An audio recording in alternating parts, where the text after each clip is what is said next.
That was pretty intense, Gabriel Luna admits, recounting a day on set that pushed him to the brink, both physically and mentally.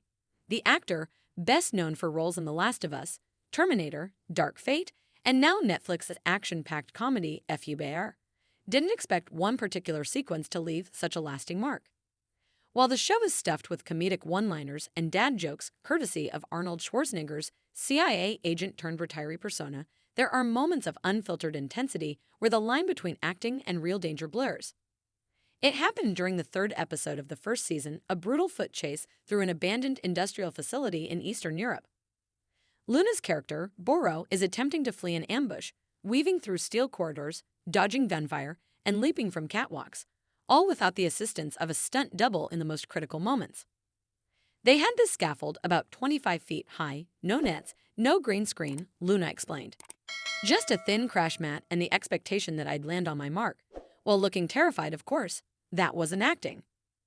The stunt in question wasn't originally written to be so intense. According to insiders on the production, the original script called for Boro to simply disappear down a stairwell. But Luna, eager to sell the urgency of the scene and push his action credibility to the next level, suggested something a little more daring. The showrunners bit.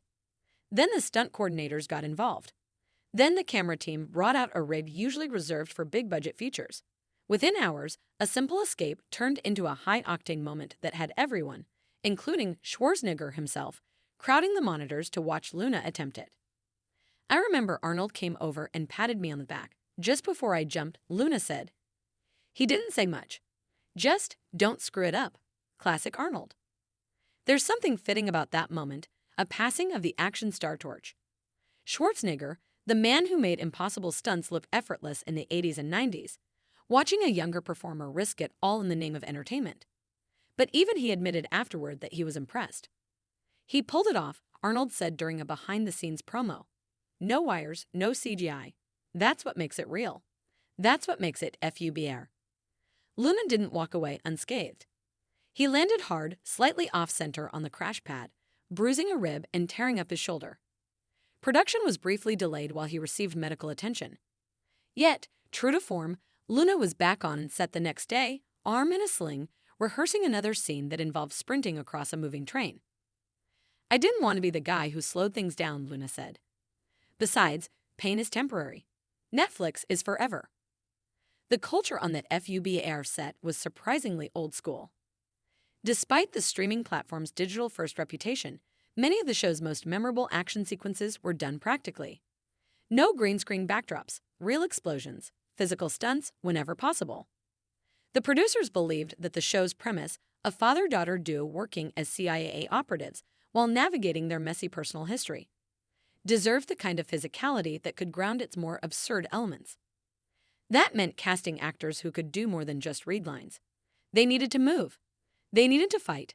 They needed to get dirty. Gabriel Luna fit the bill. Gabriel's a machine, said director Phil Abraham. He trains like it's his job, because honestly, it is. He's done combat roles before, but here we gave him permission to stretch those muscles. He didn't just rise to the occasion, he defined it. For Luna, FUBAR was never just about the fights or the physicality. It was about legacy, not just Arnold's, but his own. I grew up watching Arnold jumping from helicopters, fighting Terminators, dangling from cliffs. To be on set with him and then asked to perform at that level, it was surreal, but also kind of full circle. The camaraderie between the cast helped push everyone through the toughest days. While Luna's big jump remains the most infamous stunt of the season, other moments, like Monica Barbaro's rooftop martial arts showdown or Schwarzenegger's slow-motion escape from a burning SUV, also pushed limits. They had me hanging from a wire in Budapest for almost 6 hours, Barbaro laughed during an interview. And all I kept thinking was, is Gabriel okay? Because he just done that crazy jump the day before. The show, a mix of True Lies and Mr. and Mrs. Smith, works because of the cast chemistry and commitment. But that commitment often meant pain. Cuts, bruises, pulled muscles, yet no one complained. Instead, they rallied around each other, often celebrating a tough stunt with beers at a local pub, icing their wounds while laughing about who had it worst. And even after all that, Luna insists he'd do it again.